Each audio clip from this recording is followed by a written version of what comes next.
Hello friends, welcome to this video.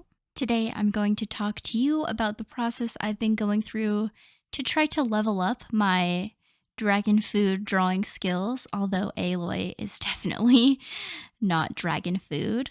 But yeah, I thought I'd go over my process and in the process of that, share with you some things that I may have learned that might help you along your journey to draw better dragon food.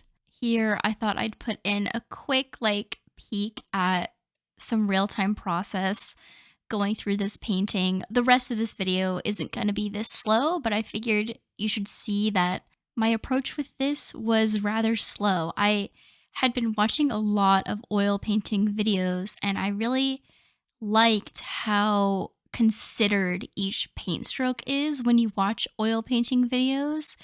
And I think I tried to channel some of that. I really wanted to channel that oil painting vibe also because I really want to learn oil painting at least a little bit, but I also personally really like when digital art looks a bit painterly and not super smooth and not like perfect or airbrushed. If you've seen the style that I draw my dragons in, it's quite choppy.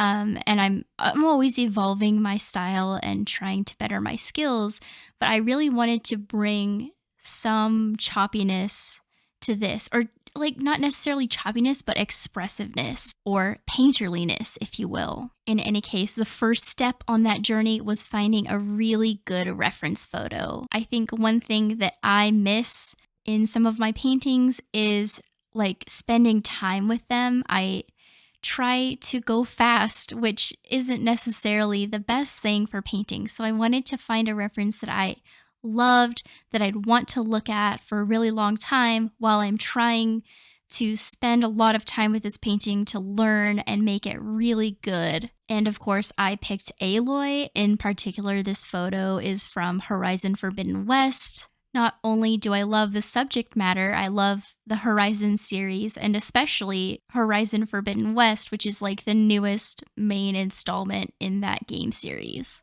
The other thing that I really liked about this reference was the colors. If you've seen my newest like art room tour, I'm very much in my plant era right now, and this I was painting this actually a little bit before the obsession like really hit. And I think like how much I was in love with the green of this reference photo at the time was a bit of foreshadowing of what was going to happen to my brain in like a month. All right, painting.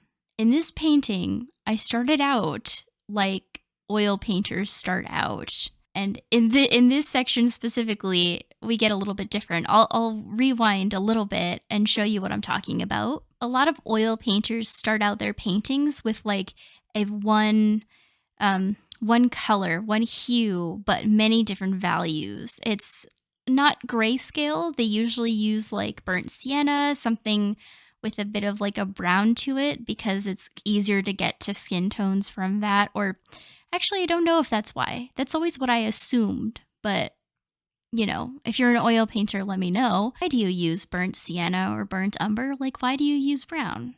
But yes, I really tried to go oil painter with this one. And I think it paid off in the end. It depends. You can let me know. But yeah, so I started out in like something that I thought was sort of in the same realm of like a burnt sienna or burnt umber.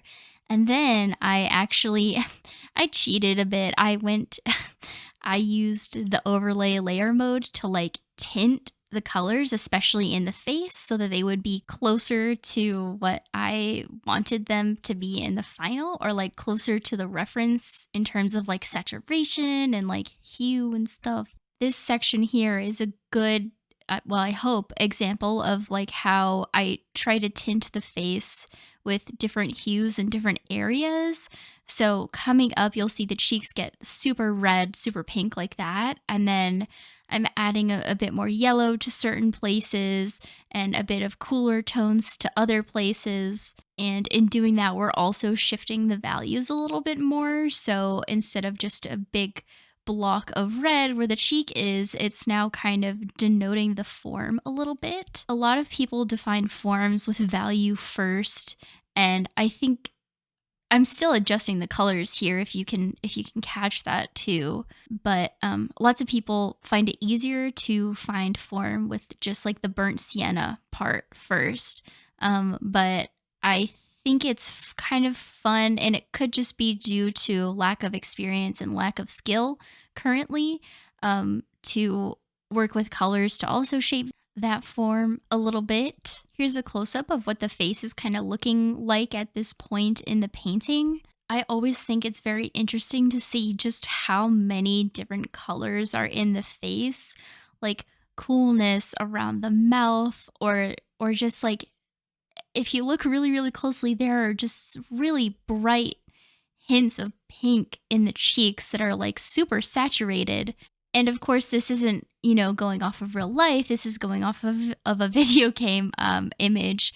But I'm always amazed at how something that looks quote unquote skin color at first glance is actually made up of a million other like small patches of different colors. And that's something that comes into oil painting as well, where there's this notion of like not really wanting colors to mix on the canvas. And so what you do is you find like these colors that are right next to each other that are really subtly different. And then you do that, and then you kind of find a transition color. And basically, that whole idea, I think, helped me kind of pay more attention to the small areas of subtle shifts in color. And disclaimer, this is not perfect at all.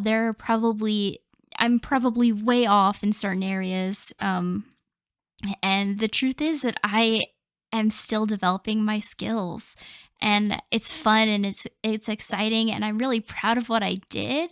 But I'm also aware of the fact that like some of you out there might be like, these colors don't match at all, and you're probably right.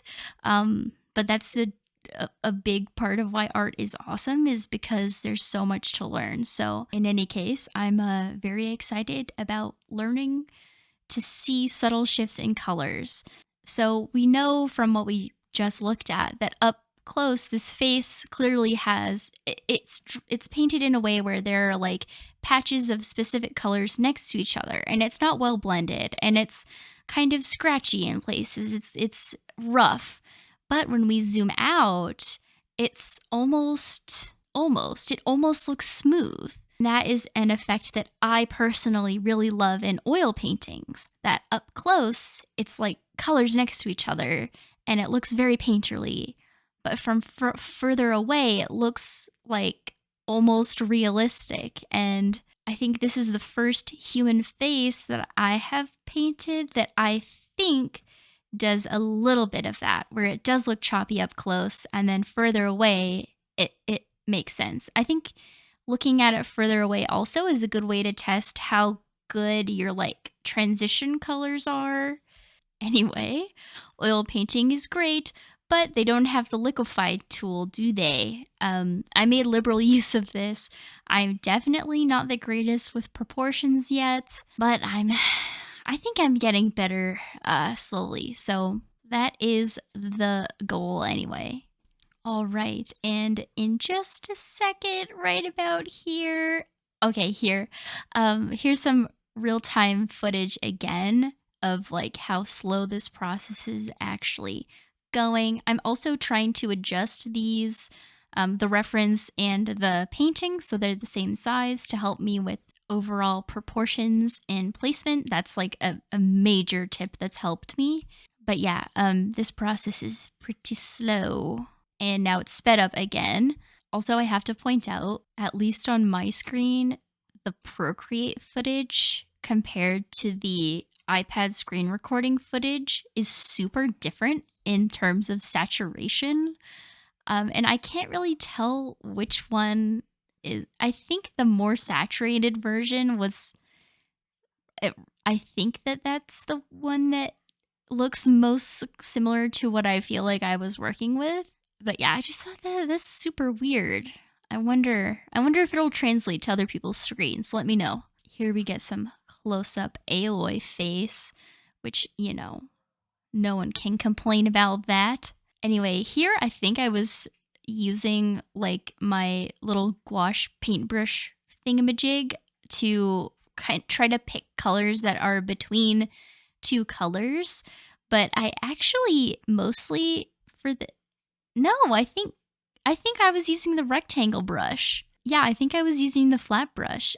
In any case, for some of the blending portions, I used the flat brush and I found it very remarkable like how well see here, like you can blend really really well with a flat brush if you do the thing where like you're choosing a color between the two colors and if your color picking is on point.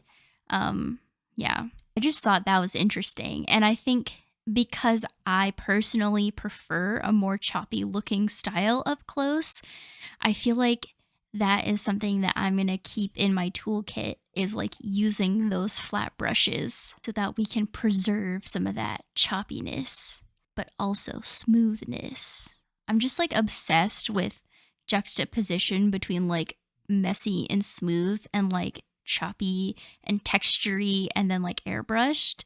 I haven't mastered it yet, but like I think my ultimate goal for my art is to include some of that stuff. I'm rambling now.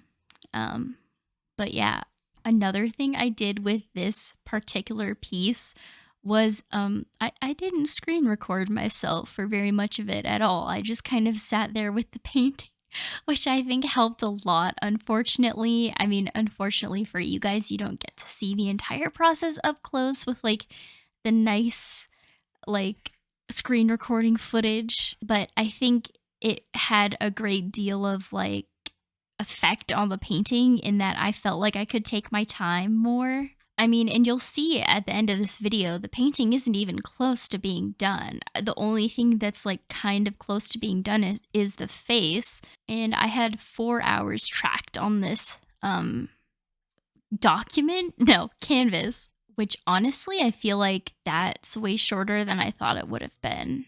In any case, I painted the face mostly on my own without you guys like watching over my shoulder, but the ear you can have. I didn't try as hard on the ear as I did on the rest of the face, but the general idea is the same. Where I'm trying to make the canvas the same size as the reference ish, kind of, and trying to get those like subtle differences. But yeah, I was kind of tired at this point. I'm also moving, so this is like the first. This ear is like the first thing that I painted in like 2 weeks. And then I got all nervous because I'm like, oh man, I feel like the face was like really good for me compared to like what I normally do. And then I got like nervous that the rest of it wouldn't hold up to the standard. And yeah, does that happen to anyone else? Like, you stop doing a specific painting for a while, like you stop working on it for a week and then you come back to it and you're like, "Dang, I don't know if I can do that again." And like you like lose confidence in yourself. I know normally we come back to our art and we're like, "Oh, this is wrong, this is wrong, this is wrong." Which I did. I fixed some proportions when I came back using the liquify tool, but like I just really liked that it was choppy looking, but then smooth from far away. And I got all in my head, all up in my head, man. I need to find this balance of like not rushing through a painting session to finish the painting, like give myself time, but then also don't take a break for 2 weeks, and then come back to a painting and then feel weird about painting it. But also, where do we have the time? I know a lot of us like work or go to school. Okay, if you hear commotion in the background, it's Indy. He is a rascal. Anyway, so here I'm like, okay, I'm not going to touch the face anymore. I'm going to move on to the rest of the painting, like with the body and the outfit, because I really like the intricate details and I really want to start adding more intricate details to my paintings. But then I got tired and decided that I didn't like them. So all the things that you're seeing right now, I eventually undo because I just wasn't feeling them. And, that's fine. One thing that I say in a lot of my videos is like, don't be afraid to redo stuff. And the more that you have to repaint something, the easier it is, really. And you get fast too. But yeah, also the video is cropped a little bit because I was screen recording while also watching videos about plants. Don't worry, this is normal for me. I get really obsessed with things in phases. I'm fine. I I'm probably fine. But yeah, I think you can also tell here I was kind of just like, "Oh, this part is less interesting." And also, I'm tired. I got tired. I ended up erasing it, so I think, at least for me, when I'm painting when I'm tired, it doesn't usually turn out very well. It's also when I rush usually, and then I'm just like, "Oh, I just wanna get this done, blah, blah, blah." I think that's what I was doing here as well. But yeah, I guess a big theme with this is like, don't be afraid to go slow, give yourself time. And lots of people, when they come back to a painting 2 weeks later, it helps them a lot. For me, for this one, I just psychologically, it didn't do great. I know I end up erasing a lot of what happens in this part of the video, but I figured I'd keep it in just like to show you a little bit more of the process, like of blocking in colors when it's a little rough. I know in the face area, we have the Procreate recording, which is a little bit less detailed. So I'm kind of going through this the same way I did go through with the face, like blocking in colors. But yeah, I just didn't get all the way to the final product. Another thing that I learned with this is a lot of values. I tend to under saturate and under contrast in my paintings. I wonder if that's like a beginner thing. With this one, I think the saturation is good because I did that overlay method. But the contrast, especially in the hair, is definitely not there. And I think that's a tentativeness thing. What I'm talking about is I'm not making my darks dark enough and my lights, I think my lights are light enough, but particularly it's the darks that I am apparently afraid of. I talked about the contrast between choppy and smooth in painting that I personally really like, and I forget that the main contrast that people are attracted to is dark and light. It really helps define forms, it defines focal points. So if you can force yourself to put the darks in the right areas instead of being tentative with them, you'll probably get paintings that look cool. It's just something I have to start telling myself more. I also appreciate that this portion is in here because with the more saturated video, you can see just how much like pink there is, especially in those transition zones.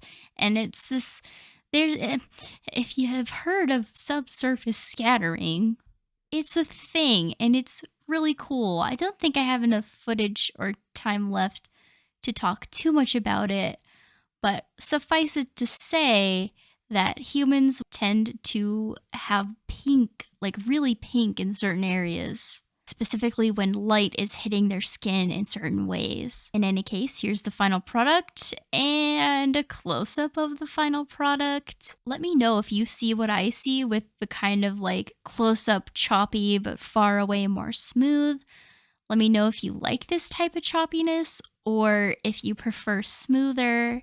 Everyone has their own style and their own tastes, but I do like to hear them. I think that it's interesting to talk about this type of stuff. Lots of people like really, really airbrushed skin, and other people don't. This ended up being quite long, so if you stuck around to this point, thank you so much. You survived the rambling. Let me know if you liked this video and this painting. I know a lot of my stuff is about dragons, but I do like to challenge myself with humans. And if you want specific human geared videos like anatomy of the hand, of the face, overall body anatomy, poses, for the dragon food, aka humans, let me know if you prefer dragons. Also let me know.